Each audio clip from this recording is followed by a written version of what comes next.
नहीं रही। आज तो हमारी घर की बहुएं इस बात में परेशान है कि सास की खिदमत कुरान की किस आयत से साबित है। आज हमारी घर की बेटियां इस बात पे परेशान है कि नकाब पहनना कुरान की किस आयत से साबित है। आज हमारी उसे महशर ये नहीं पूछा जाएगा मजार शरीफ पर तुमने चादरें क्यों नहीं चढ़ाई। कल बरोसे महशर ये नहीं पूछा जाएगा कि तूने साहब बुजुर्गों के मजार पर जाकर के चादरें क्यों नहीं चढ़ाई। याद रखना, चादर अगर एक आदमी ने चढ़ा दिया मसला हल हो गया। किया कहा हजरत जरा बताइए तो सास ससुर की खिदमत कुरान की किस आयत से साबित है। मैंने कुरान की एक आयत है, व बिल वालिदैन इहसाना व जिल कुर्बा वल यतामा वल मसाकीन। अब्बा बाप के साथ एहसान करो, उसके बाद कुराबतदारों के साथ एहसान करो। यहाँ जो कुराबतदार का जिक्र आया इसी में शौहर का भी तज़किरा है, इसी में सास का भी तज़किरा है, इसी में ससुर का भी तज़किरा है, इसी में रिश्तेदार का भी तज़किरा। इतना वक्त नहीं है ना, मरने के बाद तो पूरा वक्त ही वक्त होगा। और जब वक्त होगा ना तो एक सुभान अल्लाह की भी फुर्सत नहीं मिलेगी। जागना है जाग ले अफलाक के साए तले, हश्र तक सोना पड़ेगा खाक के साए तले। कुव्वते इश्क से हर पस्त को बाला कर दे, दहर में इसमें मोहम्मद से उजाला कर दे। कि मोहम्मद से वफा तूने तो हम तेरे हैं, ये जहां चीज है क्या लौहो कलम तेरे हैं। हम सब मुसलमान हैं, हमारा मजहब इस्लाम है। हमारे घरों में आज भी वही कुरान है जो गरीब नवाज लेकर हिंदुस्तान आए थे। लेकिन क्या बात है, गरीब नवाज ने तो 90 लाख काफिरों को कलमा पढ़ाया। और हम भी कुरान रखने वाले हैं, हम तो अपनी बीवी को सही से दीन नहीं सिखा पाए। हमने अपने बच्चों को सही से दीन की तालीम नहीं दी, हमने अपनी बेटियों को दीन नहीं सिखाया। मैं ये नहीं कहता कि हर बेटी आलिमा बन जाए, क्योंकि आलिम बनना ये फर्ज़े किफ़ाया है। एक शख्स आलिम बन गया, गांव में कोई गुनहगार नहीं होगा। लेकिन दीनदार बनना हर मुसलमान के लिए जरूरी है, हर मुसलमान के लिए जरूरी है। मर्द हो, बच्चा हो, बूढ़ा हो, जवान हो,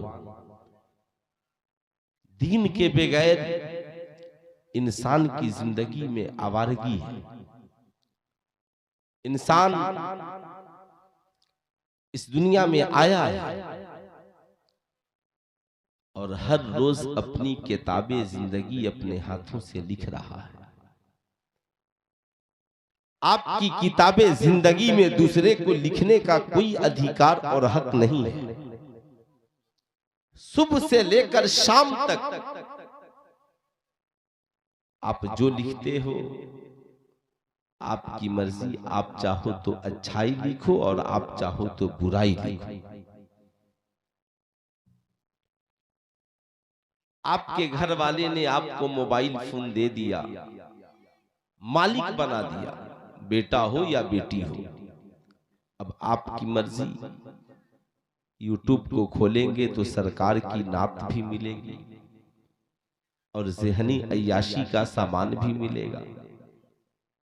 अब ये आपकी तबीयत के ऊपर है कि आप अपने आप को, अपने दिल को अच्छी चीजों का तालिब बनाते हैं या बुरी चीजों का तालिब बनाते हैं। अब ये आपकी तबीयत के ऊपर है, आप किन चीजों का इंतखाब करते हैं।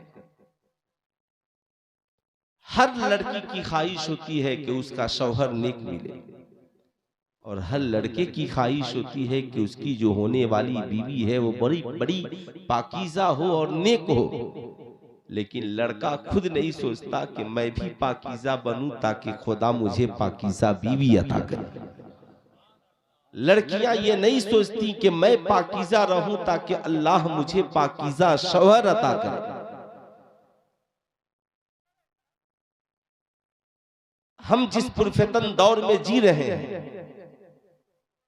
इंसान दूसरों की कमियों का भंडार निकालने के लिए तैयार है, लेकिन सिर्फ अपनी जात की इस्लाह करने के लिए तैयार नहीं है। कुरान ने 1450 बरस पहले कहा कि पाकीज़ा मर्दों के लिए पाकीज़ा बीवियां हैं और गंदे मर्दों के लिए गंदी बीवियां हैं। शादी हुई, लड़की ने लड़के से कहा मैं तुझसे कुछ कहना चाहती हूं। कहा कहो। तो उसने अपनी जिंदगी की सारी बातें बताई। उसने कहा लड़के से तुम भी कुछ कहना चाहते हो? उसने कहा मुझे कुछ नहीं कहना। कहा क्या तुम मेरे बारे में नहीं जानना चाहते हो कि मैं कुंवारे में पाकीज़ा थी कि नहीं थी? तो लड़के ने कहा कि मैंने कुरान में यही पढ़ा है कि जो पाकीज़ा होता है अल्लाह उसे पाकीज़ा बीवियां अता करता है।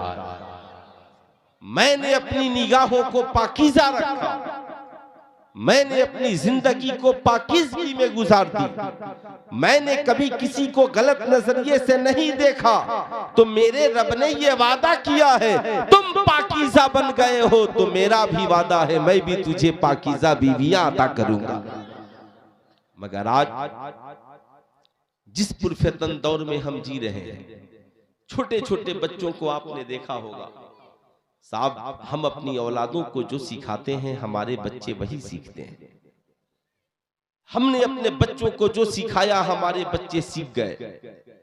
आज छोटे छोटे बच्चों से आप एक बार कहेंगे मछली जल की रानी है तो बच्चे पूरा पोएम सुना देंगे कि मछली जल की रानी है, जीवन उसका पानी है। एक बच्चे से मैंने पूछा कि मछली और पानी का रिश्ता क्या है? कहा तो हर बच्चा ये जानता है। इतनी शोर है, इतना हंगामा है। हाफिज शाहजहां साहब इतनी मजबूत डंडा वाले को यहाँ पर आप रजाकार रखिए, है ना। शैतान का जो काम था अब वो हजरत इंसान कर रहे हैं। तो मान ले शैतान को भगाने के लिए तो ये पढ़ना काफी है औज़ु बिल्लाहि मिनश शैतानिर रजीम। मगर इस हजरत इंसान को कौन समझाए? इसलिए जिसे जाना हो, जो लोग सड़कों पर हो, इत्मीनान से जाएं, ज्यादा हरन न बजाएं। मैं जानता हूं बहुत वीआईपी मोटरसाइकिल आपके पास है, इत्मीनान और सुकून से चले जाओ यार।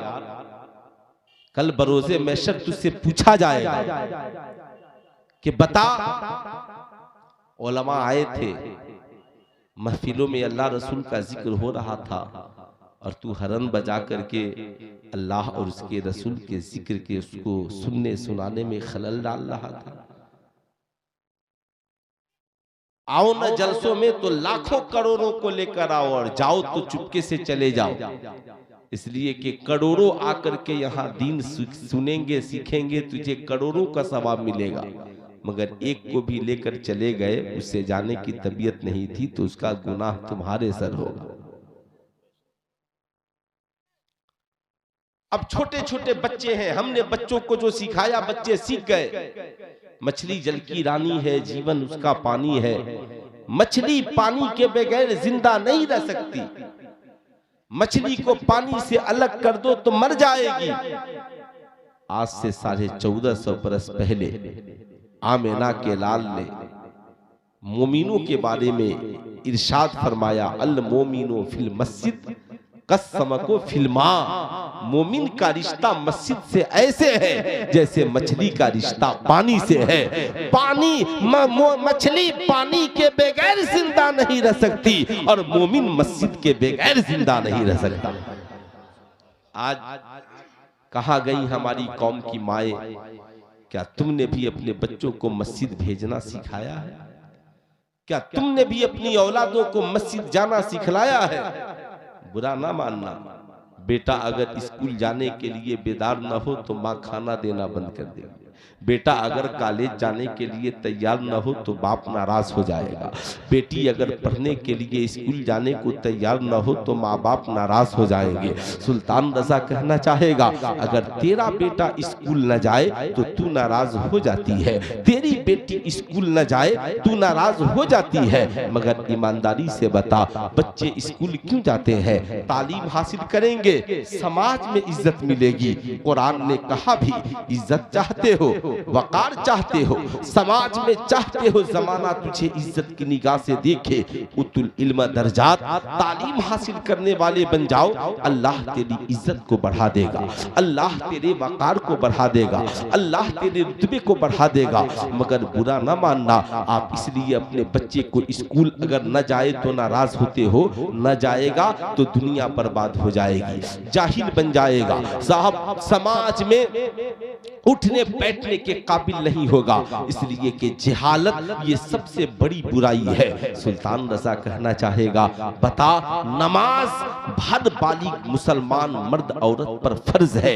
अगर तेरा बेटा बेनमाजी होगा तो आखिरत बर्बाद हो जाएगी, तेरी बेटी बेनमाजी होगी आखिरत बर्बाद हो जाएगी। क्या तुमने कभी अपनी बेटी को कहा बेटी अगर फजर की नमाज के लिए न उठेगी तो मैं तुझसे नाराज हो जाऊंगी, बेटा अगर तू फजर की नमाज के लिए न जागेगा तो मैं तुझसे नाराज हो जाऊंगी। लेकिन माओ याद रखना, यहाँ तो खुद माँ ही नमाज नहीं पढ़ती है तो बेटा नमाजी कहाँ से बनेगा। यहाँ पर खुद माँ ही नमाजी नमाज नहीं पढ़ती है तो यहाँ बेटी नमाजी कहाँ से बनेगी। आज हम फातिहे से अपनी जिंदगी को आबाद रखे हैं, बेशक फातिहा कराएं सुभान अल्लाह, लेकिन सुल्तान रजा पूछना चाहता है हम लोग करबला वाले हैं ना। सुल्तान रजा आपसे पूछना चाहता है ईमानदारी से बता हमारी बेटियों का नाम कनीज फातिमा है, हमारी बेटियों का नाम सीरत फातिमा है, हमारी बेटियों का नाम हया फातिमा है। सुल्तान रजा कहना चाहेगा सारी दुनिया चादर तान कर सो जाती और रात की तन्हाई में मुसल्ला बिछाकर अगर कोई पेशानी को जमीन पे रख देता तो सरकार की शहजादी सैयदा खातूने जन्नत थी। सुल्तान रजा कहना चाहेगा बताओ सिर्फ फातिहे का चराग ही हमारी कौम की बेटियों की जिंदगी में जलेगा या सैयदा खातूने जन्नत की सीरत का चराग भी उनकी जिंदगी में जलेगा। जाहिर सी बात है ऐ मेरी कौम के शहजादों, हम मुसलमान हैं, हमारी पोजीशन क्या है हमने कभी सोचा? हमने आज खुदा को नाराज कर दिया है। साहिबों हमारा रिश्ता मस्जिदों से मजबूत नहीं है, हमने अपने आप को मस्जिद से दूर कर लिया है। आपने जिंदगी में कल तक नहीं सोचा था तो आज आपको सोचने की जरूरत है। मैदाने करबो बला है, हजरत इमाम हुसैन के शहजादे हैं। जब मैदाने करबला में कदम रखा है पूछा है वालिदे गिरामी ने शहजादे कौन सा वक्त हुआ है? कहा अब्बा हुजूर नमाज का वक्त है। कहा बेटा मैदाने करबला में आजान दो ताकि यजीदियों को पता चल जाए कि हुसैन मैदाने करबला में आ गया है। मैं आपसे पूछना चाहता हूँ ये इमाम हुसैन है जिन्होंने अपने बेटे को आजान देने वाला बनाया था, अपने बेटे को नमाज पढ़ने वाला बनाया था, अपने बेटे को जहां सारी तालीमात दी थी वहां पर साहब उनकी जिंदगी में इस्लाम की ऐसी दौलत थी जमाना जब देखे तो कहे ऐसा लगता है इस्लाम की किरणें इन्हीं के दामने करम से फुट रही है। साहब मैदाने करबला में जब सबने शहादत का जाम पी लिया है तो पीने के बाद साहब जब सारे यजीदी ऐशो मस्ती में डूबे हैं कोई आजान देने वाला नहीं है। सैयदा ज़ैनब है अपने भतीजे हजरत इमाम ज़ैनुल आबिदीन के करीब जाती हैं, कहती हैं शहजादे उठो मैदाने करबला में आजान दो, ऐसा न हो यजीदी ये समझे हुसैन की शहादत के साथ अब शायद आजान देने वाला भी कोई नहीं बचा है। ऐ बेटा खड़े हो जाओ मैदाने करबला में आजान दो। हजरत इमाम ज़ैनुल आबिदीन खड़े हो गए और मैदाने करबला में आजान पुकारने लगे। ऐसी आजान दी यजीदियों में खलबली मच गई, यजीदी हैरान रह गए। ऐसा लगा हजरत अली अकबर आजान दे रहे हो और इमाम हुसैन मुसल्ले इमामत पर आ गए हो। बुरा ना मानना, आज कितने नौजवान हमारे जलसे में बैठे हैं जिन्हें आजान देने का सलीका मालूम हो, कितने नौजवान बैठे हैं जिन्हें सही से तलफ्फुज की अदायगी के साथ कलमा पढ़ने का सलीका मालूम हो। आज हमारी मस्जिदों मस्जिदों में आजानें ऐसी होती हैं कि तलफ्फुज की कोई अदायगी नहीं है। पूछिए आप इन हुफ़ाज़े कराम उलमाए कराम से, क्या इस तरीके से आजान देना इस्लाम में जायज़ है? जब हमारी कौम के बच्चे आजान देने के लायक न रहे, आज हमारी कौम के बच्चे सही से कलमा पढ़ने के लायक न रहे, आज हमारी कौम की बेटियां अपनी औलादों को कुरान सुनाने के लायक नहीं रही, आज तो हमारी घर की बहुएं इस बात में परेशान है कि सास की खिदमत कुरान की किस आयत से साबित है। आज हमारी घर की बेटियां इस बात पे परेशान है कि नकाब पहनना कुरान की किस आयत से साबित है। आज हमारी कौम की बेटियां इस बात के लिए परेशान है। याद रखना, कल बरोज़े महशर तुझसे पूछा जाएगा। कल बरोज़े महशर ये नहीं पूछा जाएगा मज़ार शरीफ पर तुमने चादरें क्यों नहीं चढ़ाई। कल बरोज़े महशर ये नहीं पूछा जाएगा कि तूने साहब बुजुर्गों के मज़ार पर जाकर के चादरें क्यों नहीं चढ़ाई। याद रखना, चादर अगर एक आदमी ने चढ़ा दिया मसला हल हो गया। इसलिए कि आला हज़रत फरमाते हैं मज़ार शरीफ पर एक चादर चढ़ाओ ताकि पता चले ये अल्लाह के वली की कब्र है। मगर तेरी बेटी अगर सर पे दुपट्टा नहीं रखेगी, कल बरोज़े महशर तुझसे पूछा जाएगा। तेरी बीवी अगर सर पे आंचल नहीं रखेगी, कल बरोज़े महशर तुझसे पूछा जाएगा। तेरी घर की औरतें बेहयाई का मुजाहरा करेंगी, कल बरोज़े महशर तुझसे पूछा जाएगा। आज मैं अपने कौम की शहजादियों से कहूंगा, मेरी कौम की शहजादियों, जिंदगी में किसी मोड़ पर रहना, मगर पर्दे की आबरू को नीलाम न होने देना। पर्दा करना साहब याद रखना, ज़हन का पर्दा भी जरूरी है, आंखों में हया भी जरूरी है, जिंदगी में शर्म की चादर भी जरूरी है। साहब याद रखना, जानना बहुत जरूरी है। अगर आज हमने न जाना तो हम कब जानेंगे। अल्लाह अल्लाह साहिबों, आओ हजरत मूसा अलैहिस्सलाम का जमाना है। एक औरत गुर्बती की मारी हुई एक औरत है और उसके कई बच्चे हैं। हफ्तों गुजर जाता है, खाने को कुछ नसीब नहीं होता। शौहर घर में बीमार पड़ा है। एक रोज उसके शौहर ने कहा, मेरी शरीके हयात, आज हफ्ता दिन गुजर गया, कुछ खाने को मैसर ना आया, न तेरे बच्चे खाए न मैं खा पाया। एक काम कर, कुछ इंतजाम कर ताकि हमें भी कुछ खाने को मिल जाए और बच्चों को भी कुछ खाना नसीब हो जाए। वो औरत घर से बाहर कदम निकालती है। निकालने के बाद एक ताजिर के दुकान पर तशरीफ ले जाती है। जाने के बाद उस ताजिर से अपनी गुर्बती बयान करती है। ऐ ताजिर, मैं बड़ी गरीब हूँ, मेरे बच्चे कई दिन से भूखे हैं, मेरा शौहर बीमार है, मुझे तो इतना राशन दे दे कि मैं अपने बच्चों का एक वक्त पेट भर सकूं। ताजिर बड़ा अय्याश इंसान था। ताजिर ने कहा, मैं तुझे राशन और दौलत देने के लिए तैयार हूँ, मगर मुझे तेरा हुस्न चाहिए, मुझे तेरी जवानी चाहिए, मुझे तेरी इज्जत चाहिए। औरत ने वापस कदम पलटा लिया, लेकिन इज्जत को उस ताजिर के हाथों गिरवी रखने के लिए तैयार न हुई। वापस पलटकर घर गई, लेकिन घर जाने के बाद बच्चों की भूख, शौहर की बेबसी पे जब नजर पड़ी तो औरत फिर पलटती है, फिर ताजिर के पास आती है, फिर अपना दुखड़ा सुनाती है। ताजिर कहता है, तुझे मेरी शर्त मंजूर है? अगर शर्त मंजूर है तो मैं देने के लिए तैयार हूँ। औरत कहती है, हाँ मुझे शर्त मंजूर है, इसलिए कि अब मुझे अपने बच्चों की भूख देखी नहीं जाती है। सुल्तान रजा कहना चाहेगा, ईमानदारी से सुनना और इसे सुनने के बाद जो मैं तबसेरा करूँ उसे जिंदगी में जगह देना। अगर आज हमने इसे समझा, सुना और जाना, अगर आज नहीं जानेंगे तो फिर कब जानेंगे। हो सकता है जिंदगी में फिर हमें मौका मिले न मिले, हो सकता है हालात खराब हो। आज आपके हक में कुछ हालात हैं, आप जलसे जुलूस में हैं, लेकिन एक वक्त आएगा आपसे ये तौफीक भी खुदा छीन लेगा। अगर ऐसा हुआ तो साहब न कोई सुनाने वाला मिलेगा और न सुनने की मजलिसें सज पाएंगी। इसलिए जो बातें हों उसे बहुत संजीदगी के साथ सुने। अल्लाह अल्लाह। औरत कहती है, अब मुझे अपने बच्चों की बेबसी देखी नहीं जाती। ऐ ताजिर तू मेरे साथ जो करना है कर, मगर मेरे बच्चों का पेट भरने के लिए मुझे कुछ राशन दे दे, मेरे शौहर का पेट भरने के लिए कुछ राशन दे दे। ताजिर तन्हाई में उस औरत को लेकर जाता है।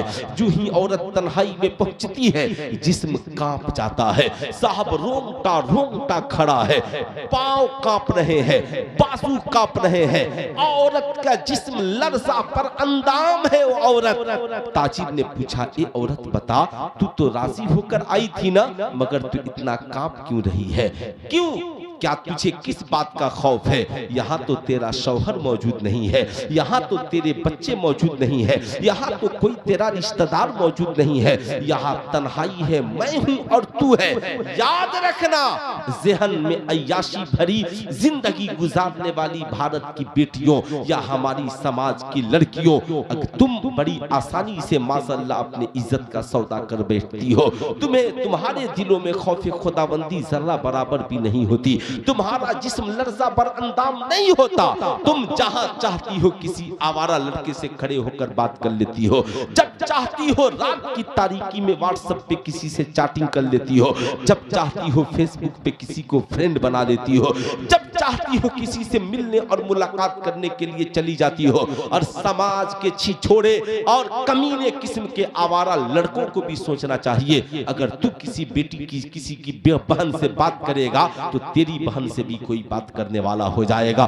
तू किसी की बेटी पे गंदी नजरें डालेगा, तेरी बेटी पे भी कोई गंदी नजरें डालने वाला हो जाएगा। इसलिए समाज में पहले खुद पाकीज़ा बनो, इंशाअल्लाह तुम्हारी बीवियां भी पाकीज़ा हो जाएंगी, तुम्हारी बहनें भी पाकीज़ा हो जाएंगी, तुम्हारी माएँ भी पाकीज़ा हो जाएंगी। साहब उस ताजिर ने उस नेक खातून से पूछा, बता तेरा जिस्म क्यों कांप रहा है? उसने कहा, ताजिर कोई नहीं देख रहा, मगर मेरा रब तो मुझे देख रहा। रात की तन्हाई में मेरा रब मुझे देख रहा है, मेरा रब मुझे देख रहा है। उस खौफ से मैं कांप रही हूँ, कल खुदा के सामने कौन सा चेहरा लेकर जाऊंगी, कल खुदा के सामने किस मुंह से जाऊंगी। आज मेरी इज्जत तू तार तार कर देगा। ताजिर ने जब इतना सुना तो रो पड़ा, कहा, ए बहन मुबारक हो तेरा ईमान, तूने इस गुरबती में भी ईमान की दौलत को बचाए रखा है।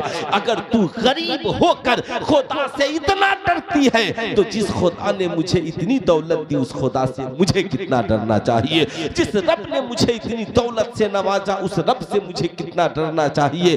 जा, आज से मैंने गुनाहों से तौबा कर लिया, तू जब तक जिंदा रहेगी मेरा दुकान भी तेरे लिए खुला रहेगा, मेरी दौलत भी तेरे लिए जारी रहेगी। साहब इतनी दौलत सरबत देकर उस औरत को वापिस करता है, वापिस करके उस औरत को साहब उस औरत को वापिस करके साहब घर की तरफ भेज देता है। अब चली जाती है, अब वो औरत निकली है और चली है, अपने घर की तरफ चली है, सारा सामान लेकर जाती है, खाना बनाती है, बच्चों को खिलाती है, बीमार शौहर को खिलाती है, मुसल्ला बिछाती है, खुदा की बारगाह में सजदा करती है, दुआ करती है, मालिक ओ मौला आज तूने मेरी इज्जत भी बचा ली और मेरी वजह से ताजिर को तौबा की तौफीक भी अता कर दी। ए मौला उसकी जिंदगी के गुनाहों को मिटा दे, उसे पाकीज़ा इंसान बना दे। इधर औरत ने दुआ की है और इधर इजाबत का सेहरा गले को लगा है। हजरत मूसा अलैहिस्सलाम को हुक्म होता है, ए मूसा उठो और फला ताजिर के पास जाओ, जाकर कहना अल्लाह ने तेरी सारी खताओं को माफ कर दिया। अल्लाह ने तेरी सारी खताओं को माफ कर दिया है। हजरत मूसा कलीमुल्लाह कौन है? अल्लाह के नबी है, नबी अल्लाह के नबी है। ताजिर की दुकान पर पहुंचे, सलाम कहा मुबारक हो, रब ने ये मुजदा दिया है, मूसा जाकर कह दे मेरे बंदे से अल्लाह ने तेरी सारी खताओं को माफ कर दिया है। ताजिर रो पड़ा, कहा ये मूसा कलीमुल्लाह रब ने मेरी सारी खताओं को माफ कर दिया। कहा कि बता आखिर तूने कौन सी नेकी की? कहा तूने कौन सी नेकी की, तूने कौन सी नेकी की? उसने कहा ऐ मूसा मैंने कोई नेकी नहीं की, बस एक नेक और पारसा खातून खुदा के खौफ से कांप रही थी, मैंने उसका कांपना देखकर अपने गुनाहों से तौबा कर लिया। कहा अल्लाह ने तेरे तौबा को कबूल भी कर लिया है और तेरी खताओं को माफ भी कर दिया है। ऐ मेरी कौम की शहजादियों, तुम चाहे कॉलेज में रहो, तुम चाहे जलसे में आओ, तुम चाहे घर की चार दीवारी में रहो, तुम चाहे कहीं रहो, कोई आवारा लड़का अगर तुझे बुलाता है या कोई लड़का तुझे फ्रेंडशिप में लेना चाहता है, उसे कहना नहीं, इस्लाम इस बात की इजाजत नहीं देता, मेरी और तेरी कभी मुलाकात नहीं हो सकती। मैं आज अपनी कौम की माओ से कहूंगा, बताओ कितने लोग हो जो 11वीं शरीफ का फातिहा कराते हैं? सारे लोग कराते हैं? हाथ उठाइए, कितने लोग कराते हैं? सारे लोग कराते हैं ना? सिर्फ फातिहा ही कराते हैं या सरकारे गौस की सीरत भी कभी अपने बच्चों को सुनाते हैं? हमने फातिहे को बहुत याद रखा, याद रखिएगा। आज बात बात में लोग कहते हैं ना, college college college, university university, इतनी कॉलेज और यूनिवर्सिटियां हैं ना कि आपके पास क्वालिटी नहीं है कि आप जाकर वहां पढ़िए। रही बात इस दौर में मुसलमानों के अपने कॉलेज की, तो आपको परमिशन कौन देगा और आपके कॉलेज की मान्यता कौन देगा? आपके पास जो कॉलेज है आप उसे सही से चलाएं, सबसे ज्यादा मकातिब को मजबूत करें, मकातिब मकतब, और इन मस्जिदों में जो बच्चे बच्चियां पढ़ने आते हैं ना, इस तालीम को खूब मजबूत करें। अगर आपने इन्हें मजबूत किया और खूब बेहतर तालीमात से आशना किया ना अपने बच्चों को, तो इंशाअल्लाह जिंदगी में इनकलाब आएगा। हर शख्स अपनी जिम्मेदारी ईमानदारी के साथ निभाता चला जाए, इंशाअल्लाह इनकलाब आएगा।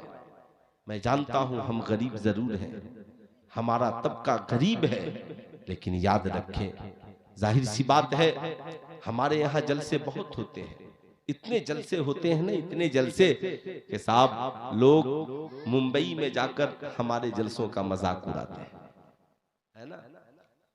तो आप जलसे करें, जलसों का एक मकसद, जैसे आपने इस जलसे को बामकसद बनाया, बामकसद बनाए, अपनी जिंदगी को एक मकसद दें। तो सरकारे गौसे आज़म का आप फातिहा कराने वाले, जब फातिहे की मजलिस सजाएं ना, तो जरा वलियों की जिंदगी का तज़किरा भी कर लिया करें।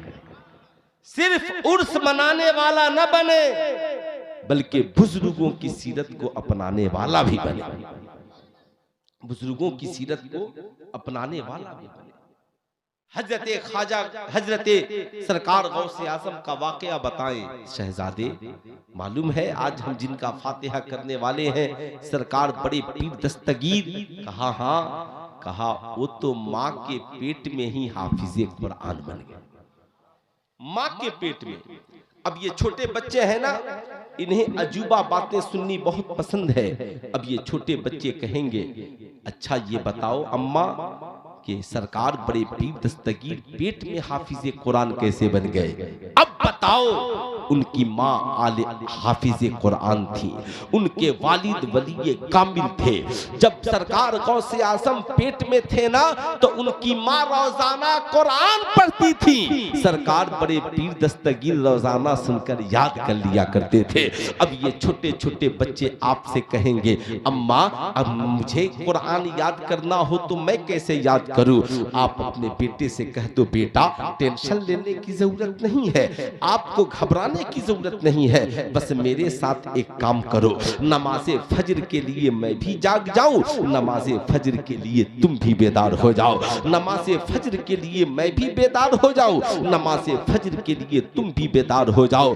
ए बेटा नमाज़े फजर तुम मस्जिद में पढ़ के आना, मैं घर में पढ़ करके मुसल्ला बिछा कर बैठूंगी। ए बेटा मैं रोजाना कुरान सुनाऊंगी, तुम सुन करके याद करते जाना। ऐ मेरे शहजादे मैं जानती हूँ मैं तुझे पूरा कुरान याद नहीं करा सकती, मगर कम से कम तुझे सूरह फातिहा तो याद करा सकती हो, सूरह फलक और सूरह नास तो याद करा सकती हो, तुझे अम्मा पारा तो याद करा सकती हो। हमारे छोटे छोटे बच्चे ये जानेंगे साहब जब उनकी जिंदगी में इनकलाब आएगा।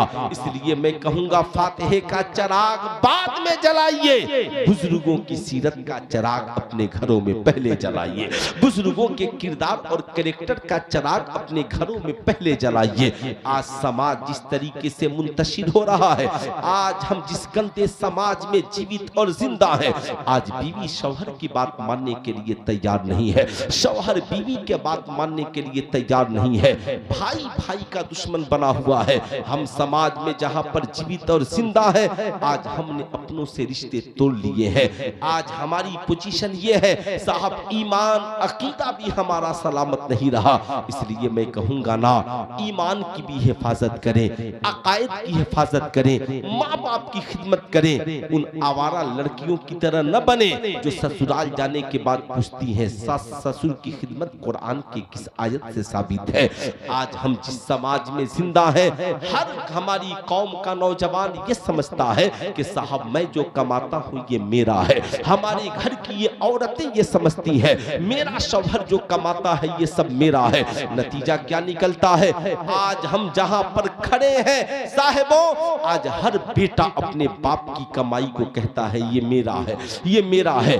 बेटा बाप की बनाई हुई बिल्डिंग को कहता है ये मेरा है, मगर आज तक आपने किसी बाप को ये कहते नहीं सुना होगा बेटे की जमीन को कि ये मेरी जमीन है, बेटे की कमाई को ये मेरी कमाई है, बल्कि बूढ़ा बाप कहता है ये बिल्डिंग मेरी औलाद की है, ये मकान मेरे बेटे का है, साहब ये जमीन और जायदाद मेरी औलाद की है। सुल्तान रजा कहना चाहेगा, ऐ मेरी कौम के शहजादों याद रखना, ये इसलिए बातें होती हैं कि हमारे बच्चों के पास दीन की तालीम नहीं है। वो इंजीनियर, डॉक्टर, प्रोफेसर, जीनियर सब कुछ बन गया, मगर उसे ये पता नहीं है कि मेरी कमाई में किसका हक है, मेरे बाप का क्या रुतबा है। जैसे एक जाहिल औरत अपने शौहर से पूछती है कि सास ससुर की खिदमत कुरान की किस आयत से साबित है। एक साहब ने मुझको फोन किया, कहा हजरत जरा बताइए तो सास ससुर की खिदमत कुरान की किस आयत से साबित है। मैंने कहा आप अपनी बीवी को बताइए, जो मैका से कुरान लाई है ना उसे उठा करके पढ़े, उसमें कुरान की एक आयत है, वबिल वालिदैन इहसाना वज़िल कुर्बा वल यतामा वल मसाकीन। अब्बा बाप के साथ एहसान करो, उसके बाद कुराबतदारों के साथ एहसान करो। यहाँ जो कुराबतदार का जिक्र आया, इसी में शौहर का भी तज़किरा है, इसी में सास का भी तज़किरा है, इसी में ससुर का भी तज़किरा है, इसी में रिश्तेदार का भी तज़किरा है, इसी में दोस्त अहबाब अहिब्बा अकरबा का भी तज़किरा है। कुरान ने सिर्फ खिलाने का हुक्म नहीं, खिदमत का हुक्म नहीं, कुरान में अल्लाह ने एहसान का हुक्म दिया, एहसान का। अब जानना बहुत जरूरी है, बता दूं एहसान किसे कहते हैं? अरे बोलिए, बता दूं एहसान किसे कहते हैं? जितने लोग जानना चाहते हैं एक बार हाथ उठाकर बोले सुभान अल्लाह, है ना। आप भी कहेंगे ठंडी में मौलाना साहब ने हाथ उठवा दिया, मैं कहूंगा ना साहब, बड़ा अफसोस होता है, लोग उठ करके जाते हैं ना, चाहे कोई बात नहीं है, आप अपने दिल से पूछें। जब किसी को कोई कहता है ना खाना अच्छा नहीं लग रहा, तो समझ लो उसका जिस्म बीमार है, और किसी को जब अच्छी बातें अच्छी न लगे तो समझ लो उसका दिल बीमार पड़ गया है। इसलिए जिस्म बीमार पड़े तो इलाज के लिए डॉक्टर के पास जाओ, और दिल बीमार पड़े ना तो खुदा की याद से दिल को अच्छा करो, वलियों की बारगाह में जाकर दुआएं कराओ, उलमाए किराम से दुआएं करो, जिक्र इलाही ज्यादा से ज्यादा करो, ताकि ये दिल को अच्छी बातें अच्छी लगने लगे। तौबा इस्तगफार की कसरत करो। अब सुनिएगा, एक है बदला और एक है एहसान। आपने मुझे खिलाया, मैंने आपको खिलाया, ये बदला है। आपने मुझे पिलाया, मैंने आपको पिलाया, ये बदला है। आपने मुझे पहनाया, मैंने आपको पहनाया, ये बदला है। मगर हुजूर सदरुश शरिया अपनी किताब इस्लामी इखलाक को आदाब में लिखते हैं, सामने वाला तुझसे रिश्ता तोड़ ले, तुम मुझसे रिश्ता जोड़ लो, ये एहसान है। तेरा भाई तेरे ऊपर जुल्म करे तुम उससे मोहब्बत करो ये एहसान है। तेरे माँ बाप तुझे जमीनों जायदाद न दे मगर तुम कमाओ तो माँ बाप की खिदमत करो ये एहसान है। तेरे रिश्तेदार तुझसे दूर भागे तुम उन्हें करीब करो ये एहसान है। ऐ मेरी कौम के शहजादों, बात जब माँ बाप की आई ना तो कुरान ने कहा एहसान करो एहसान। याद रखना, बात जब रिश्तेदारों की आई तो कुरान ने कहा एहसान करो।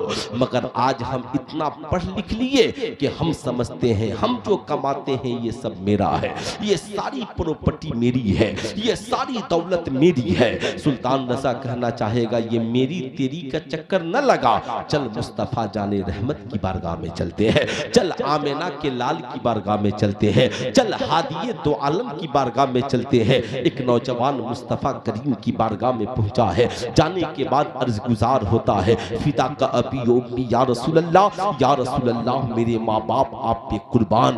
आका जी मैं आपसे ये पूछना चाहता हूँ कि मर्द के ऊपर पहला हक किसका है? अल्लाह अल्लाह पूछा है मुस्तफा जाने रहमत से। आका करीम मुस्कुराते हैं, फरमाते हैं मर्द के ऊपर पहला हक उसकी माँ का है। जरा पूरा मजमा बोल दे सुभान अल्लाह। मर्द के ऊपर पहला हक किसका है? जरा जोर से एक बार माँ का नाम ले ले। मर्द के ऊपर पहला हक किसका है? माँ का। अब साहब ठहर गए, फिर पूछा आका जी फिर किसका? आका ने कहा तुम्हारी माँ का। तीसरी बार फिर पूछते हैं आका जी फिर किसका? कहा तुम्हारी माँ का। फिर ठहर गए, फिर चौथी बार पूछ पड़े आका जी फिर किसका? कहा तुम्हारे बाप का। अब साहब आला हजरत सरकार से पूछा गया हुजूर बताया जाए मर्द 100 रुपए कमाए तो क्या करे? कहा मर्द 100 रुपए कमाए तो 75 माँ को दे दे और 25 बाप को दे दे। इसलिए कि मुस्तफा करीम ने 3 बार माँ का जिक्र किया और 1 बार बाप का जिक्र किया। कहा या रसूल, कहा आला हजरत से पूछा गया हुजूर माँ का रुतबा बड़ा है या बाप का रुतबा? आला हजरत फरमाते हैं मोहब्बत माँ से ज्यादा करो और अदब बाप का ज्यादा करो। इसलिए कि बाप तेरा भी हाकिम है और तुम्हारी माँ का भी हाकिम, तुम्हारा भी हाकिम और तुम्हारी माँ का भी हाकिम है। अल्लाह अल्लाह। साहिबों अब याद रखना, सरकार फरमाते हैं कि मर्द के ऊपर पहला हक उसकी माँ का है। मगर आज हमारी बीवी कहती है नहीं ये मेरे शौहर की कमाई है, ये मेरी है, ये मेरे शौहर का बंगला है, ये मेरा है, ये मेरे शौहर की गाड़ी है, ये मेरी है। और समाज की पढ़ी लिखी बहुओं, आज तुम अपने शौहर की माओं को ताना देती हो, कहती हो मेरा शौहर नहीं कमाता तो ये घर नहीं चलता। अगर माँ, ये हक तो माँ को कहना चाहिए कि मेरा बेटा नहीं कमाता और मैंने बेटे को अच्छा नहीं बनाया होता तो आज ये घर अच्छी तरह नहीं चलता। साहिबों याद रखना, इसलिए मैं आपसे कहूंगा अल्लाह के नबी ने फरमाया मर्द के ऊपर पहला हक उसकी माँ का है, फिर उसके बाप का है, फिर बीवी बच्चे और रिश्तेदारों का है। लेकिन आज अफसोस है इस्लाम कहता है कि पहला हक मर्द की कमाई में माँ का है। मगर रमजान का मुबारक महीना आता है, बूढ़ी माँ अपने बेटे को फोन करती है मेरे बेटे शहजादे ईद आने वाली है, तेरा बाप बीमार है, तेरे अब्बा की तेरा बाप बीमार है, तेरे वालिद की खिदमत और तेरे वालिद के इलाज के लिए कुछ पैसे चाहिए, तेरी एक बहन गरीब है ईद में उसे भी कुछ कपड़े बनाने हैं, तेरा एक भाई गरीब है उसकी कुछ मदद भी करनी है, मुझे भी कपड़े बनवाने हैं, बेटा पैसा भेज दे। आज का पढ़ा लिखा बेटा दिल्ली और मुंबई में कमाता है, कहता है अम्मा फोन रख दे, अपने बीवी बच्चों से बचेगा तब न भेजेंगे। सुल्तान रजा कहना चाहेगा हाय अफसोस, आज तुम माँ से कहते हो पैसा बचेगा तब भेजेंगे, आज बाप से कहते हो पैसा बचेगा तब भेजेंगे। उस बाप के दिल पे क्या गुजरी होगी जिस बाप ने सारी जिंदगी की कमाई तेरे कदमों में कुर्बान कर दी। उस माँ पे क्या गुजरी होगी जिस माँ ने रोटियां बनाकर कभी बचपन में तुझसे ये नहीं कहा कि बेटे रोटियां बन गई है लेकिन तू न खाना, पहले हम खाएंगे बचेगा तो तू खाना। ना ना ना, याद रखना यही वजह है कुरान ने कहा रब्बिरहमहुमा कमा रब्बयानी सगीरा। जब माँ बाप के सामने जाना अपनी जवानी के दिनों को याद मत करना, अपनी जवानी के तकब्बुर में मत डूब जाना, अपने जवानी के नशे में न डूब जाना। जब माँ बाप के सामने जाना तो अपने बचपन को याद करना, दुआ मांगना, मालिक मौला मेरे माँ बाप पे ऐसे रहम फरमा जैसे बचपन में उन्होंने मेरे ऊपर रहम फरमाया था। अल्लाह अल्लाह को इस्लाम कुरान कहता है माँ बाप के सामने बचपन को याद करना। ईमानदारी की बात यह है, बता ईमानदारी के साथ, जब तू दुनिया में आया सबसे पहले इंसान माँ के पेट में आता है बाप की पेशानी से, तो सबसे पहले तुझे माँ ने अपने पेट में खूने जिगर पिलाया। जब तू नंगे बदन दुनिया में आया तो सबसे पहले तेरे जिस्म में कपड़ा जिसने डाला वो तुम्हारी माँ है। जिसने तेरे मुंह में दुनिया में आने के बाद पहला नेवाला डाला वो तुम्हारी माँ है। जिसने उंगलियां पकड़ के तुझे चलना सिखाया वो तेरी माँ है, तेरी माँ है। जिसने अपनी जिंदगी की कमाई से कभी तेरे लिए कपड़े खरीदे, कभी तेरे लिए खाना खरीदा, कभी तेरे लिए मिठाइयां खरीदी, कभी तेरा ट्यूशन फी जमा किया, कभी तेरे कॉलेज का फी जमा किया, तुझे पढ़ा लिखा कर पैसा खर्च करके इंजीनियर, डॉक्टर, प्रोफेसर बनाया, वो तुम्हारा बाप है। ऐ मेरी कौम के शहजादे बता, क्या बचपन में कभी तेरी माँ ने कहा था बेटे रोटियां बन गई है पहले मैं खाऊंगी तू बाद में खाना? क्या कभी तेरे बाप ने कहा था बेटे तनख्वाह मिल गई है पहले मैं अपनी जरूरत पूरी करूंगा बाद में तू अपनी जरूरत पूरी करना? ना, बल्कि बूढ़े बाप ने कहा था बेटे तनख्वाह मिल गई है तू अपनी जरूरत पूरी कर ले, बाद में तेरा बाप अपनी जरूरत पूरी करेगा। तेरी माँ कहती थी बेटा खाना बन गया है, तू कहीं चला जाता तो तलाश के ला करके खाना खिलाती थी। इतना प्यार जब तक तू खा न ले माँ को सुकून नहीं। बाप किसान था, हल जोत कर आता था, आने के बाद पूछता मेरे बच्चों ने खाना खाया है कि नहीं। आज कुरान ने कहा जब वो बुढ़ापे को पहुंच जाए उनके बाजुओं की ताकत दम तोड़ दे, उन तेरे माँ बाप की आंखों की बीनाई दम तोड़ दे, तेरे माँ बाप के अंदर चलने की सकत न हो। तुम भी अपने बचपन को याद करना, जब तू चलने के लायक नहीं था तो गोद में उठाकर एक जगह से दूसरी जगह कौन ले गया? जब तेरे मुंह में दांत न थे तो बता दूध खाने वाला तेरे मुंह में किसने डाला? जब तू अपना कपड़ा बदलने के लायक नहीं था तो तेरे कपड़ों को किसने बदला? ठीक माँ बाप जब बुढ़ापे में पहुंच जाए तो वैसा ही सलूक करना जैसे बचपन में तेरे माँ बाप ने तेरे साथ सलूक किया है। इतना बड़ा पैगाम मैसेज अगर कोई मजहब दुनिया में देता है तो मजहब इस्लाम देता है, मजहब इस्लाम देता है। ऐ मेरी कौम के शहजादों, आज हमारी जिंदगी में बरकतें क्यों नहीं? आज हमारी जिंदगी में कामयाबी क्यों नहीं? आज हम डॉक्टर, इंजीनियर, प्रोफेसर और ताजिर बनकर भी नाकामयाब है। उसकी वजह यह है हमारे पास दौलत है मगर हमने माँ बाप की खिदमत नहीं की। हमने अपने माँ बाप को अपनी कमाई में कभी हिस्सा नहीं दिया। हम साहब बीवियों को खुश करने में लगे रहे। मैं कहूँगा बेशक बीवियों का हक है, बीवियों को जो खाओ खिलाओ, बीवियों को अच्छे कपड़े पहनाओ, बीवियों के लिए अच्छे मकान बनाओ, मगर जब तक माँ बाप जिंदा है पहले माँ बाप की खिदमत करो फिर बीवी और बच्चों की खिदमत करना। याद रखना जिंदगी में माँ बाप। नारे तकबीर, नारे तकबीर, नारे रिसालत, नारे रिसालत।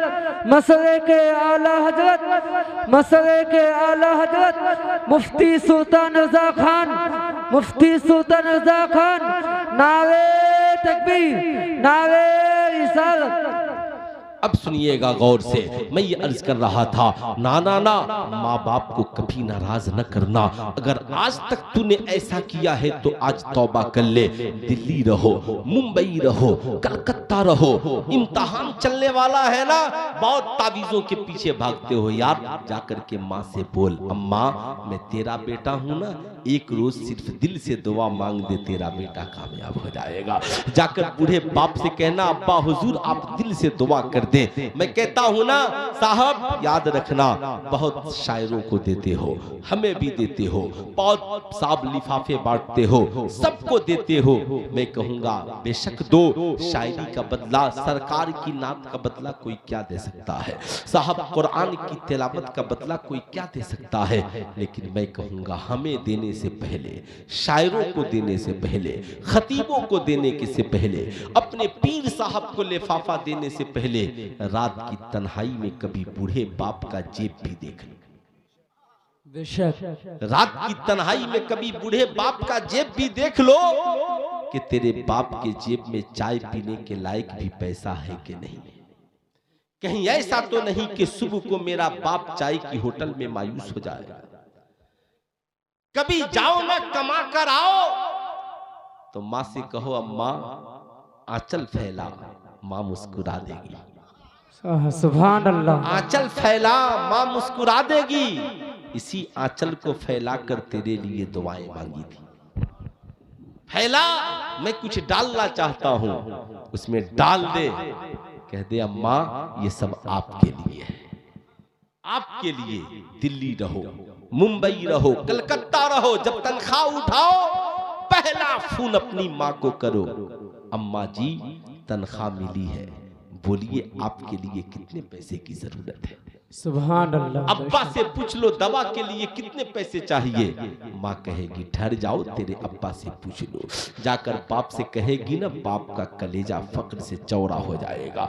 बाप मुस्कुरा कर कहेगा सुनो मेरे बेटे से कह दो अभी पैसा न भेजे, पहले अपने बीवी का देख ले, पहले अपने बच्चों का ख्याल कर ले। हम तो बूढ़े हो गए, अब फिर बचेगा ना तब हमारे लिए भेजेगा। हमारी ईद तो पुराने कपड़ों में भी हो जाएगी, वो पहन लेंगे, हमें खुशी मिल जाएगी। मेरा बेटा अच्छा रहेगा ना, मेरे पोते अच्छे। बाप समझता है कि मेरी जिंदगी में अब इससे बड़ी मेराज और क्या हो सकती है। बाप खुश हो जाएगा। याद रखना तेरी कमाई खाकर जमाना सो जाता है, तेरी बीवियां तेरी कमाई खाकर सो जाती हैं, तेरे बच्चे तेरी दौलत खाकर सो जाते हैं, तेरे दोस्त तेरे पैसों से पार्टियां करते हैं और रात की तन्हाइयों में अय्याशियां करते हैं। मगर रात की तन्हाई में अगर तेरी सलामती के लिए कोई आंचल फैलाता है तो यार तुम्हारी माँ फैलाती है। तेरी सलामती के लिए कोई दुआ करता है तो तेरा बाप करता है। याद रखना अगर तूने ऐसा किया और माँ बाप की तूने खिदमत की, तूने कमा कर पहले बाप और माँ को खिलाया, फिर बीवी और बच्चों को खिलाया, फिर गरीबों की मदद की, इमसाल तू लाखपति है, माँ की दुआ तुझे करोड़पति बना देगी। इमसाल तू करोड़पति है, माँ बाप की दुआओं से तू अरबपति हो जाएगा। शर्त यह है कमाना तो सबसे पहले माँ और बाप की खिदमत करना। कितने नौजवान हैं जो आज के बाद कमाएंगे तो पहले माँ बाप को खिलाएंगे? कोई नौजवान नहीं है, बस एक नौजवान, यही दो खिलाएंगे। जितने नौजवान हैं जरा हाथ उठा करके बताएं कितने नौजवान हैं जो आज के बाद कमाएंगे तो पहले माँ बाप की खिदमत करेंगे। माशाअल्लाह सारे नौजवान करेंगे। अच्छा साहब ये बताइए माँ से भी बढ़कर के कोई दुनिया में है क्या? नहीं। माँ से बढ़कर कोई दुनिया में है क्या? माँ से बढ़कर अभी तो साहब ख्वाजा गरीब नवाज का उर्स किस महीने में हुआ? इसी महीने में हुआ ना, इसी महीने में हुआ था ना, सही बोल रहा हूं मैं। ख्वाजा गरीब नवाज का मजार कहाँ है? अजमेर में। माशाअल्लाह बहुत नेक लड़का है, जानदा अजमेर शरीफ में है। ख्वाजा गरीब नवाज के वालिदे गिरामी का नाम क्या था मालूम है? हजरत ख्वाजा गयासुद्दीन हसन। क्या नाम था? ख्वाजा गयासुद्दीन हसन। ये ख्वाजा गरीब नवाज के वालिद है। काम एक, ड्यूटी एक। जब मुअज्जिन आजान देता ना तो उजू करके दुनिया मस्जिद को जाती और ये पहले माँ के पास जाते, जाके माँ का पांव दबाते। अम्मा जी आप मुझसे राजी हैं, खुश हैं? अगर आप राजी हो और इजाजत दें तो मैं मस्जिद में नमाज पढ़ने जाना चाहता हूँ। सुभान अल्लाह। बेशक सुने, गौर से सुने, है ना? अच्छा लग रहा है ना?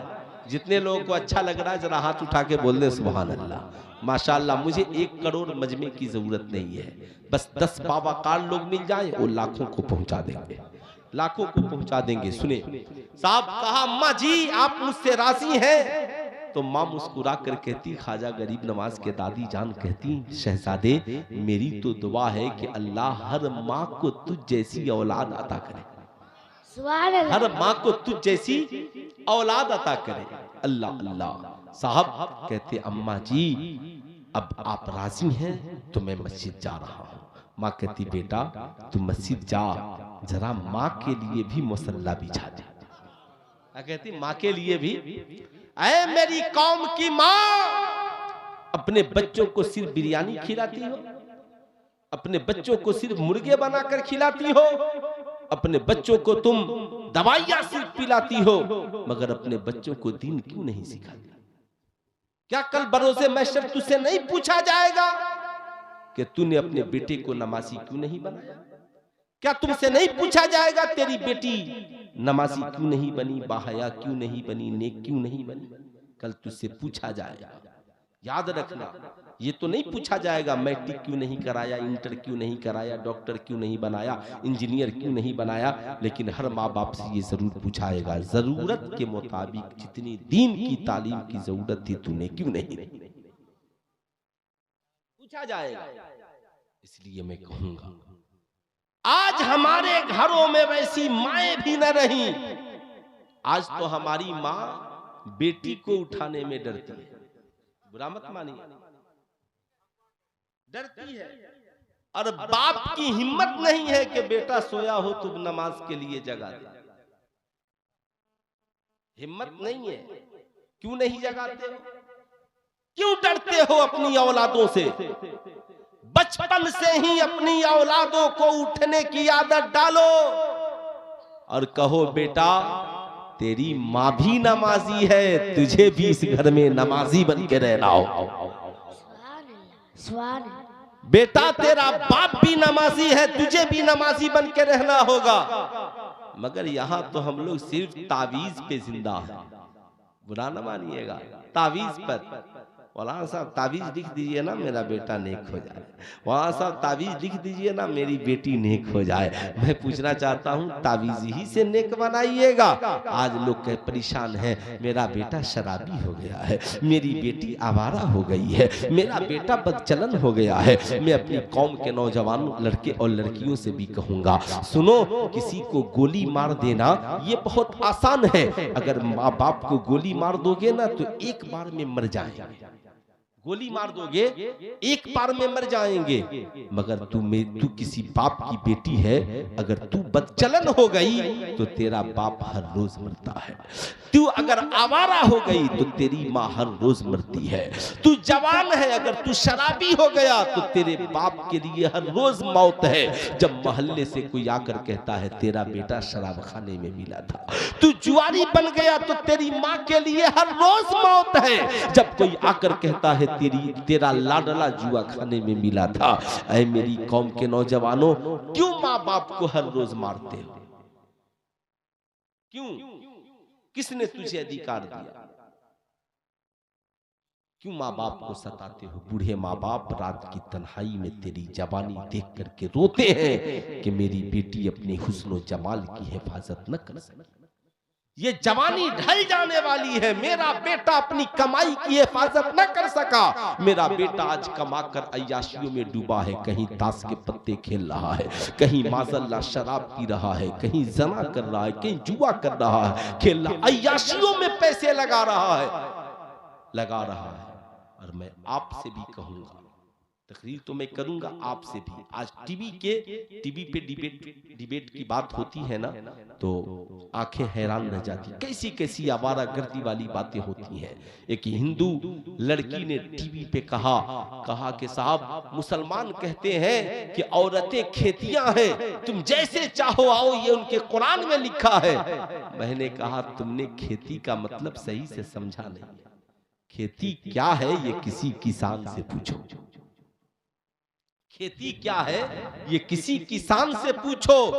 कुरान ने खेती क्यों कहा? इसलिए खेती कहा ताकि खेत को आबाद रखो, पानी की जरूरत हो वक्त पर पानी दो, दाने की जरूरत हो वक्त पर दाना दो, खाद की जरूरत हो वक्त पर खाद दो। साहब बच्चों का अगर तुम वक्त से पानी न दोगे तो तुम्हारी खेतियां बर्बाद हो जाएंगी। वक्त से उनकी जोताई बुआई नहीं करोगे, खेतियां बर्बाद हो जाएंगी। खेतियों को की आबादी के लिए, खेतियों की हिफाजत के लिए साहब उनकी रखवाली जरूरी है। अगर कोई इंसान बीज लगा दे और खेती की रखवाली न करे तो खेतियां बचेंगी? अरे बोलिए, बचेंगी? अब कुरान ने कहा ये औरतें खेतियां हैं, बीवी भी है, बेटी भी है, बहन भी है, तेरी फूफू भी हो सकती है। ऐ मर्दों, जब तुम कमाओ ना तो बेटियों की जरूरत का ख्याल रखना, बहनों की जरूरत का ख्याल रखना, बीवियों की जरूरत का ख्याल रखना, अपनी माओ की जरूरत का ख्याल रखना। ऐसा ना हो कि कमा के सिर्फ तुम अच्छा लिबास पहनना, अय्याशी करना और बेटी को कभी महीने में कोई खर्च भी न देना। नहीं, अपनी बेटी से कहना, ए मेरी शहजादी, अब तू बड़ी हो गई है, तेरा बाप कमाता है, तुझे किसी चीज की जरूरत हो ना तो तेरा बाप देने के लिए काफी है। कॉलेज के किसी आवारा लड़के से कभी तोहफा न लेना, रिश्तेदारी में किसी लड़के से तोहफा न लेना, पास पड़ोस में किसी से न हाथ फैलाना। बेटी बता तुझे कितने पैसे की जरूरत है, तेरी बहू है ना, अगर तेरा बेटा नहीं कमाता तो बेटा से बोल दे, हम जरूरत पूरी करने के लिए तैयार है, मगर दूसरे के सामने हाथ न फैलाना। अगर आप अपनी बहन, बेटी, बीवी और घर की लड़कियों की जरूरतें पूरी नहीं करेंगे तो साहब ये ऐश भरी दुनिया है। ये लड़कियां कॉलेज में पढ़ने के लिए जाती हैं, अब साहब उनकी सहेलियां कहती हैं मेरे पास एंड्रॉइड सेट है, मेरे पास महंगा ये मोबाइल है, महंगा ये पर्स है, मेरे पास ये महंगे लिबास है। तेरी बेटी की भी यही ख्वाहिश होती है। अब अपनी बेटी से बता, बेटी महंगा एंड्रॉइड सेट की जरूरत नहीं है, बेटी इज्जत बचाने के लिए ये बटन वाला मोबाइल ही काफी है, ताकि तू बता सके कि अम्मा इस वक्त मैं कॉलेज से निकल चुकी हूँ, या कोई हादसा हो तो तू हमें इंफॉर्मेशन दे सकती है। ये बेटी, अगर तुझे तालीम के लिए मोबाइल की जरूरत है तो ले, मगर याद रखना इसका मिस यूज न करना। तुझे लिबास की जरूरत है बेटी, तेरा बाप जितना कमाता है ये मेरे पैसे का बजट है, देख ले और अपनी जरूरत के लायक लिबास ले ले, मगर किसी अमीर के लिबास पे नजर न डालना। हमारी कौम की एक शहजादी एक दिन रोते हुए अपने घर आई, आकर के बाप के कदमों को पकड़ लिया, कहा बाप ने क्या हुआ मेरी शहजादी? कहा आप कहते हैं कि निकाब पहन कर जाओ, आप कहते हैं हिजाब पहन कर जाओ, आज कॉलेज में लड़कियों ने मेरी बड़ी बेइज्जती की और उसने कहा तुम ओल्ड मॉडल लड़की हो, तुम पुराने ख्यालात की लड़की हो, तुम लोगों ने सिर्फ पुराना जमाना देखा है, हमें देखो हम न्यू फैशन वाले हैं, तुम तो 25,000 का लिबास भी पहन लोगी तो निकाब से ढक जाएगा। शायद इसी वजह से हमारी कौम की बेटियां जब कपड़ा पहन लेती हैं तो नकाब पहनकर जलसों में नहीं जाती, या नकाब पहनकर रिश्तेदारियों में नहीं जाती कि उनका कीमती लिबास किसी को नजर नहीं आएगा। याद रखना, अगर तुमने किसी के दिखावे के लिए लिबास पहना तो ये गुनाह है। हमेशा याद रखना, कभी आलिमों से दीन सीखो। और मैं आपसे भी कहूंगा, आप अपने बेटियों और बेटों को सिखाएं कि दिखावे के लिए लिबास पहनोगी गुनाह है। अब 2 औरतें हैं, खूब गौर से सुनना, 2 औरतें हैं। एक औरत इसलिए लिबास पहनी कि मैं इतना जर्क बर्क लिबास पहन रही हूं, मैं शादी में जाऊंगी तो सब लोग मुझे देखेंगे। और एक औरत लिबास निकाली और बोली ना, ये लिबास मेरे शौहर को पसंद है और मैं पहनूंगी तो मेरा शौहर खुश हो जाएगा। अब लिबास दोनों औरतें पहन रही हैं, मगर एक ने जिसने कहा जमाना मुझे देखेगा, अब वो जब तक वो लिबास पहने रहेगी तब तक उसे गुनाह मिलता रहेगा। और जिसने शौहर की खुशी के लिए लिबास पहना, जब तक पहने रहेगी अल्लाह ताला उसे सवाब अता फरमाता रहेगा। अच्छा लगा? अरे बोलिए अच्छा लगा? ये तालीम घर में होनी चाहिए कि नहीं होनी चाहिए? देखिए, आप ये समझें कि हम ये जलसों को बामकसद बनाएं, इस बात की फिक्र न करें कितने लोग बैठे हैं, आप ये सोचें कि दीन कितने लोग सीख रहे हैं। अगर एक शख्स ने सीख लिया तो पूरे मोहल्ले को सिखाने के लिए काफी है, एक औरत ने दीन सीख लिया तो पूरे घर बार को सिखाने के लिए काफी है। तो मैं ये अर्ज कर रहा था, अब साहब उस शहजादी रो पड़ी, आज कॉलेज में बड़ी मेरी बेइज्जती हुई, अब्बा हुजूर मैं उन्हें क्या जवाब दूं, क्या जवाब दूं? बेचारे उन्होंने फोन लगाया, कहा अरे मौला सुल्तान साहब गजब हो गया। मैंने क्या हुआ? कहा आपकी तकरीर हुई, मेरी बेटी बड़ी नेक है, नकाब पहन करके जाती है, आज कॉलेज में ऐसा हुआ। मैंने कहा इस्लाम की शहजादी से कह दे, ऐ मेरे खामोशी के साथ जाके बैठो साहब, मैंने कहा बेटी से कह दीजिए, लोग निशान वहीं लगाते हैं जहां पे सफेदी हो। अरे बोलिए, निशान वहीं लगाते हैं जहां पे सफेदी हो। इज्जत उसकी उछाली जाती है जिसके पास इज्जत हो। समझ रहे हैं मेरे बात? लूटा उसे जाता है जिसके पास दौलत हो, इज्जत उसकी जाती है जिसके पास इज्जत हो, और जिसके पास इज्जत ही नहीं हो उसकी इज्जत क्या जाएगी? ऐ मेरी शहजादी टेंशन न ले, जा पढ़।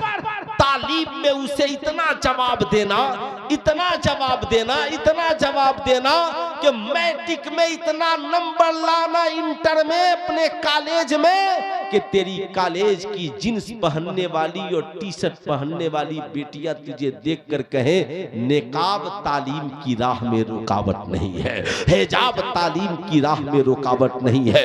अब उन बेटियों से कहना, बहुत साल भर फैशन करती थी, कहती थी हम न्यू मॉडल हैं, रिजल्ट कैसा आया है? तुमने बाप के पैसे को कॉलेज में अय्याशी में लुटाया है, तूने भाई के पैसे को कॉलेज में अय्याशी में लुटाया है।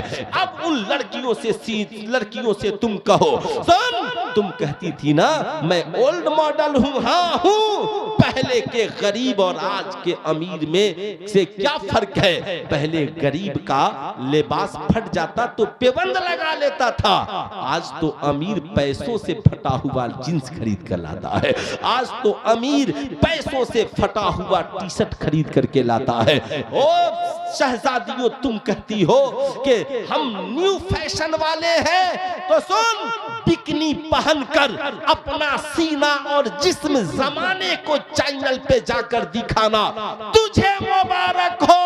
और फटे हुए दुपट्टे में 72 पैबंद लगाकर अपने जुल्फों की सियाही की हिफाजत करना सैयदा खातूने जन्नत की सुन्नत हमें मुबारक, हमें मुबारक,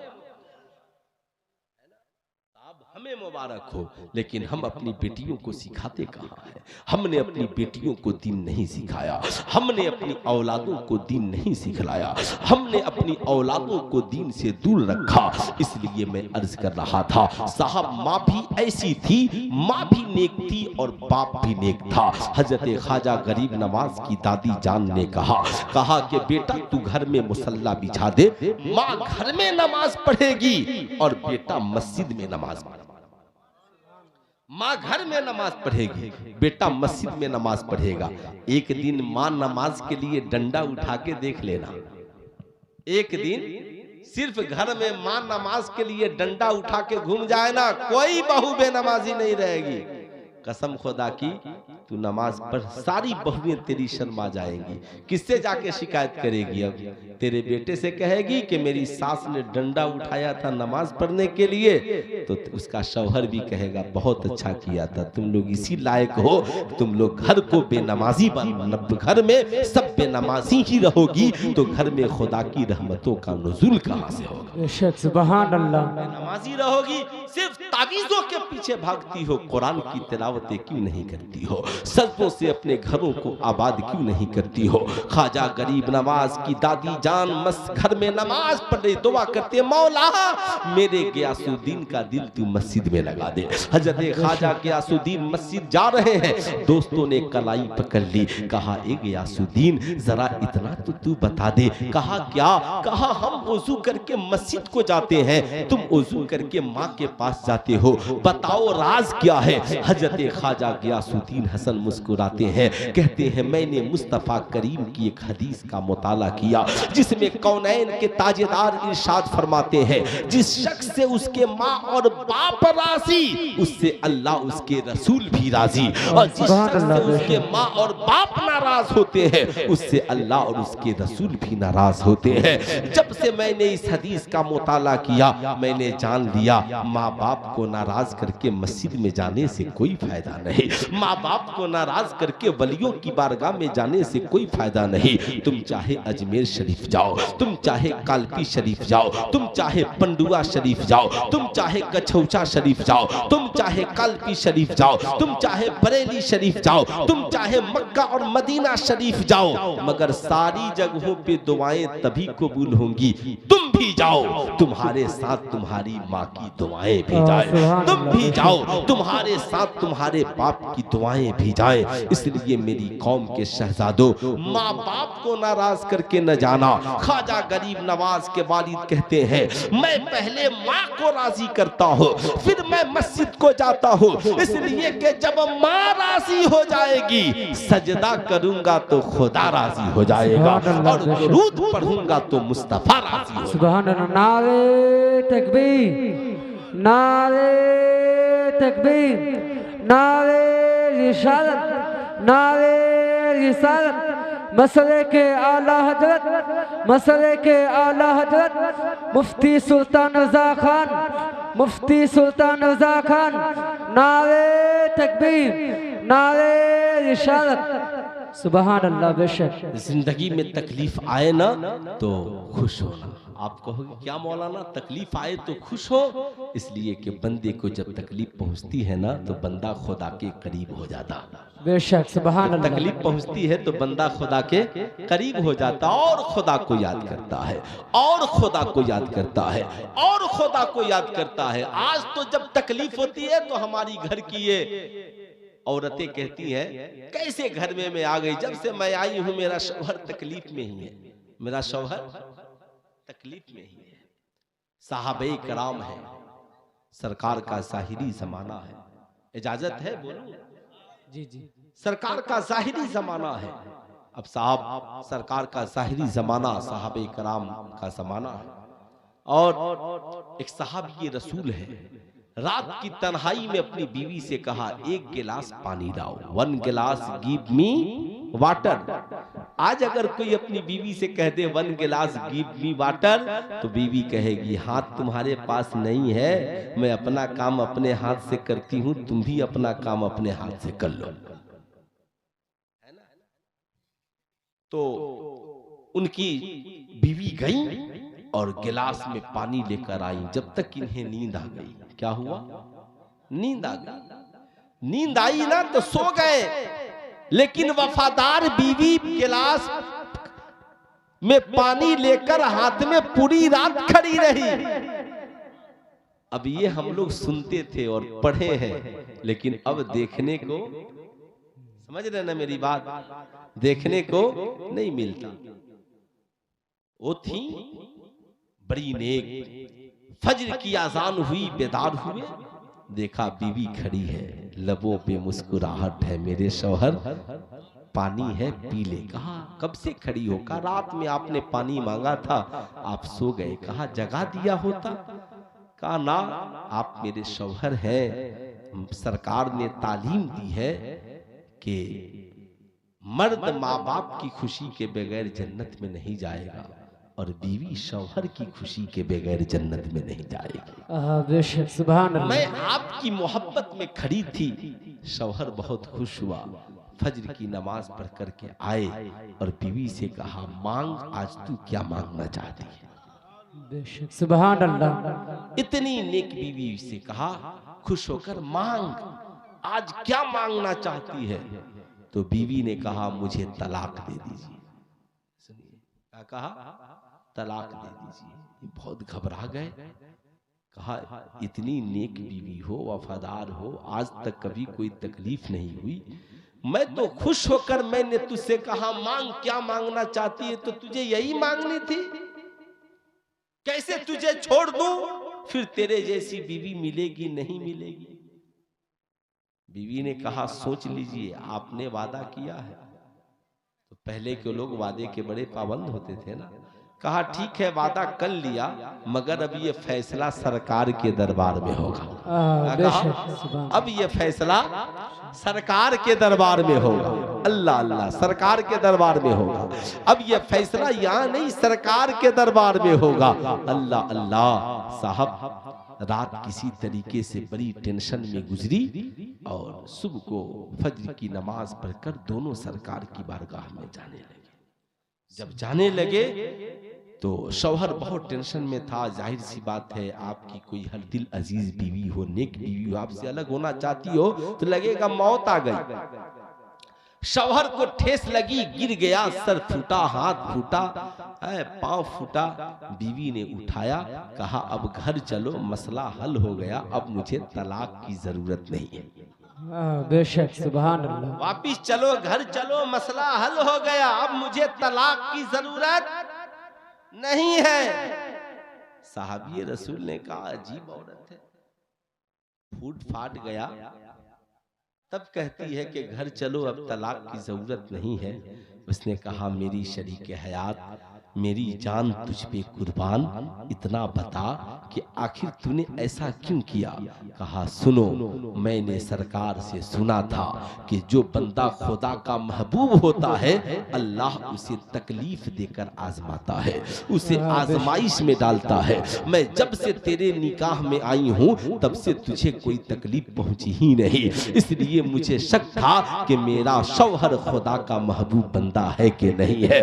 लेकिन आज जब तू मेरे साथ जा रहा था, तुझे ठोकर लगी, चोट लगी, खुदा के तरफ से जब ये आजमाइश पहुंची तो मैंने जान लिया कि मेरा शौहर खुदा का महबूब बंदा है, इसलिए खुदा ने इसे मुसीबत में डाल दिया है। ऐ मेरी कौम की शहजादियों, जिंदगी में तेरे शौहर को मुसीबत पहुंचे, तेरे बाप को मुसीबत पहुंचे, माँ भाई बहन को मुसीबत पहुंचे, खुदा की बारगाह में सजदा करना, मौला तू अपने बंदों को आजमाता है, हमें साबित कदम रखना, मेरे बाप को साबित कदम रखना, मेरे शौहर को साबित कदम रखना। कुरान में रब ने फरमाया इन्ना माल उसरे युसरन, हर परेशानी के साथ आसानी है। ऐ मेरी कौम के शहजादों और शहजादियों, कल के मियाँ बीवी थे जो चाहते थे बीवी भी खुदा वाली हो, शौहर भी खुदा वाला, बेशक सुभान अल्लाह, भी खुदा वाला हो। आज लोग सोचते हैं हम शराब पिए और औलादें नेक हो जाए। आज हमारी घर की महिलाएं सोचती हैं हम सीरियल, प्रोग्राम, फिल्म और मूवीज देखने वाले बन जाए और हमारी औलादें नेक हो जाए। मैं कहूंगा ऐसा नहीं होगा साहब। माँ फातिमा उम्मुल खैर हो, बचपन से जवानी तक किसी पे नजर न डाले, और बाप अबू सालेह मूसा जंगी दोस्त हो, 12 साल बागीचे की खिदमत करे मगर कभी फल की तरफ न देखे। जब ऐसे पाकीज़ा मर्द औरत का निकाह के बाद मिलन होता है तो चमन में एक हसीन गुलाब खिलता है, जिन्हें पीराने पीर दस्तगीर हजरत शेख अब्दुल कादिर जिलानी कहते हैं। बेशक सुभान अल्लाह, माशाअल्लाह, पीराने पीर दस्तगीर हजरत शेख अब्दुल कादिर जिलानी। याद रखना ऐ मेरी कौम के शहजादों, मैं जानता हूँ आपके सामने ये मस्जिद है, आपकी बस्ती में और भी मस्जिदें हैं, मगर इस मस्जिद में भी तो नमाज होगी ना, नमाज होगी ना। याद रखें, एक नेकी काफी है, एक नेकी।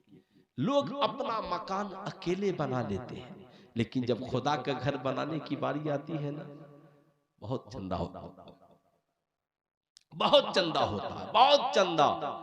जबकि बंदा अकेले अपना मकान बना सकता है तो दुआ मांगे, मौला मैंने तेरे करम से अपना एक मकान बना लिया है, तो तू इतनी तौफीक दे कि तेरे करम से कि तेरी भी इबादत के लिए मकान बना दूं। बेशक सुभान अल्लाह। ऐसे लोग हैं मगर तौफीक नहीं मिलती, इसलिए एक पत्थर की भी तकदीर संवर सकती है, शर्त यह है उसे करीने से तराशा जाए। मैं ये नहीं कहूंगा 500,000 जो आपने दिया, आप घर जाइए, इत्मीनान से जाइए और दुआ मांगिए, मौला मुझे इतनी वसअत दे ताकि इस मस्जिद के छत की ढलाई हो जाए, इस मस्जिद में खिड़कियां मैं लगा दूं, इस मस्जिद के फर्श को बना दूं। मालूम है कल बरोज़े महशर सारे मकान यहीं रह जाएंगे और जितनी मस्जिदें हैं सब उठा ली जाएंगी। बेशक सुभान अल्लाह। मस्जिदें हैं मैदाने महशर में उठा ली जाएंगी। मस्जिदों को हुक्म होगा जन्नत में चली जाओ, मस्जिदें कहेंगी मौला हम चले जाएं, तेरे मेरे बनाने वाले कब जाएं, मेरे बनाने वाले कब जाएंगे। रब फरमाएगा तू भी जा और बनाने वालों को भी लेकर जा, तू भी जा और बनाने वालों को भी लेकर जा। लोग कहते हैं मोहब्बत की निशानी ताजमहल है, लोग कहते हैं ना भाई इंडिया में मोहब्बत की निशानी ताजमहल है, बहुत सारे नौजवान होंगे जिन्होंने मक्का शरीफ देखा होगा, मक्के में आपने मैदान अरफात देखा होगा। मालूम है मलिके जुबैदा का नाम आपने सुना है? ये खलीफे वक्त हारून रशीद की बीवी थी। हारून रशीद ने एक रोज खुश होकर कहा, ऐ मेरी शरीके हयात मलिके वक्त जुबैदा, बता तुझे क्या चाहिए? मैं चाहता हूं कि तेरे महर की अदायगी कर दूं। उसने कहा, बादशाह ये दोगे तो दुनिया में खत्म हो जाएगी। तुम देना चाहते हो तो एक काम करो। कहा क्या? कहा मैं हज करने गई थी तो मैं हाजियों को मैदान अरफात में पानी के लिए बड़ी तकलीफ थी। एक काम करो, मेरे नाम पर इराक से लेकर मैदान अरफात तक एक नहर बना दो। बेशक हारून रशीद ने उस जमाने में नहर बनवाई और उसका नाम रखा नहरे जुबैदा, जिसकी दीवारें आज भी मक्के में मौजूद, बेशक जिसकी दीवारें आज भी मक्के में मौजूद है। काम कुछ ऐसा कीजिए। सवाल ये उठता है, इतनी तकरीरों के बाद, इतने जलसे जुलूस के बाद कुरान हमारे घर में है, फिर भी बेहयाई बुराई बढ़ती जा रही है। इसकी वाहिद वजह यह है कि मदरसे में तो 1% बच्चे पढ़ते हैं, मगर 99% बच्चे स्कूल में पढ़ते हैं। 6 साल की उम्र के बाद बच्चे स्कूल में जाते हैं। जाना भी है, नहीं जाएंगे तो इंजीनियर, डॉक्टर, प्रोफेसर सब कैसे बनेंगे? इतनी यूनिवर्सिटियां हैं ना कि अच्छी क्वालिटी के बच्चों की जरूरत है। लेकिन साहब, अब इन बच्चों को नमाजी कैसे बनाया जाए? इन बच्चों को आशिक़े मुस्तफ़ा कैसे बनाया जाए? इन बेटियों को बाहया कैसे बनाया जाए? तो इसकी सूरत एक है। बच्चे 6 साल के होते हैं तो स्कूल कॉलेज में जाते हैं। आप जो 3 साल से लेकर 6 साल की उम्र है, इस 3 साल को उलमा के हवाले कर दीजिए। हर बस्ती में इस्लामिक मॉडल प्ले स्कूल मकतब में चलाइए। आलिम भी रखिए, हाफिज भी रखिए, मास्टर भी रखिए। 1 से 100 वहीं पढ़ाइए, क से या वहीं पढ़ाइए, अलिफ से या वहीं पढ़ाइए। अब ये आलिम जहां सारी चीजें पढ़ाएंगे, वहीं हफ्ते में दीन भी सिखाएंगे। आपकी औलादों को बताएंगे, बेटा ये देख शराब की बोतल है। बच्चे कहेंगे हाँ, तस्वीर ब्लैक बोर्ड पर बनाएंगे, ये शराब है। कहा हाँ, कहा इस्लाम में शराब पीना भी हराम और इस्लाम में शराब पिलाना भी हराम। अब ये बच्चे जब जान जाएंगे, बड़े होंगे, कॉलेज में जाएंगे, साहब एनुअल फंक्शन होगा या इनकी बर्थडे पार्टियां कोई मनाएगा, कहेगा चला शराब की महफिल सजाते हैं माज़ल्ला। ये बच्चे कहेंगे ना, मैं पानी पी सकता हूँ, मिनरल वाटर पी सकता हूँ, शराब पी मैं मिनरल वाटर पी सकता हूँ, मैं शहद पी सकता हूँ, मैं घी पी सकता हूँ, मैं शरबत पी सकता हूँ, मैं जिंदगी में कभी शराब नहीं पी सकता। पूछेगा क्यों? कहा इसलिए कि मौलवी साहब ने बताया था इस्लाम में शराब पीना हराम है, इस्लाम में शराब पिलाना हराम है। शराब तमाम बुराइयों की जड़ है। कहेगा तुझे मेरी दोस्ती का वास्ता, तो आपका ये बच्चा जवान होकर कहेगा तू मेरा दोस्त बाद में है, मैं मुस्तफा जाने रहमत का गुलाम पहले। सुभान अल्लाह, बेशक पहले हो मेरे दोस्त। जब आप अपने छोटे छोटे बच्चों को लेकर जाएंगे, मदर्स डे में नाचने वाले नाचते हैं, मगर हमारी ये उलमा आपके छोटे छोटे बच्चों को बताएंगे, जो माँ तुझे लेकर आती है ना, उस माँ के कदमों के नीचे जन्नत है। जो बाप तेरे लिए विदेश में जाके मेहनत करके कमाता है ना, वो बाप तेरे जन्नत का दरवाजा है। सुन, याद रखना, जिंदगी में उनकी बड़ी इज्जत करना। भाई बहन याद रखना, बाप के मरने के बाद उसके चश्मे की, उसके मकान की हिफाजत करते हो। सुनो, चश्मा और मकान तो तेरे बाप का बनाया हुआ है, मगर भाई बहन तो उस पेट से जन्म लिए हैं जिससे तूने जन्म लिया है। इन्हें कभी रुस्वा न करना। तुम में का कोई शख्स उस वक्त तक मोमिने कामिल नहीं हो सकता जब तक कि जो अपने लिए पसंद करे वो अपने भाई बहन के लिए पसंद न करे। इसलिए मैं कहूँगा, बच्चों को दीनदार बनाना है तो आप इस्लामिक मॉडल प्ले स्कूल हर जगह चलाइए। मौलाना शाहजहां साहब से कहिए यहाँ भी हजरत चलाइए।